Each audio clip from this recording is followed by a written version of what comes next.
Deep within the Andes Mountains, somewhere in Bolivia, lies one of the world's largest salt plains. After the collapse of the area's mining boom, the trains that carted Earth's precious minerals were left to rot. The area eventually became a graveyard for the trains, their final resting place now under the desert sun. The thick woods around the Belgian town of Chatnan were hiding a massive collection of rare 50s and 60s cars, and no one knows how they got there. Aranjamund is a small town in Namibia that is entirely owned by the government and the De Beers Mining Company. In a bid to curb theft, any vehicle that entered the colony was never allowed to leave. This has left the town with a huge collection of rusted out and broken down vehicles, some dating back to the 1920s. Nurubu is the second largest city in the nation of Mauritania, one of the poorest countries in the world. The city's bay offered a great place for ships to take shelter during Atlantic storms. Eventually, companies started dumping their unwanted vessels there, creating the current graveyard of rusting ships.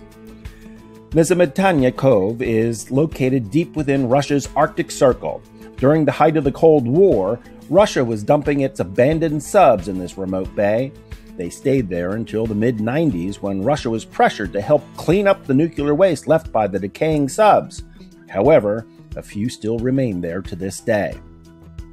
In 1955, British Railways decided to replace its entire train fleet.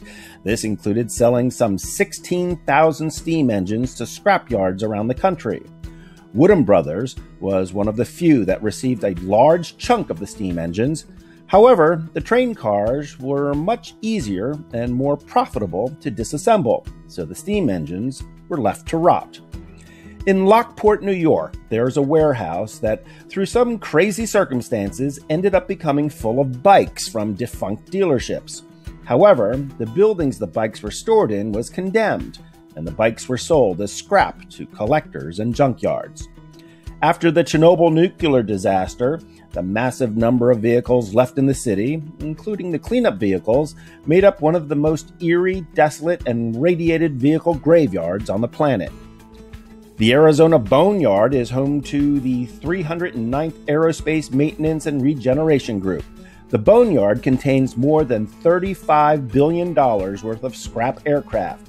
It's off limits, considering it's on an Air Force base, but it's awesome nonetheless.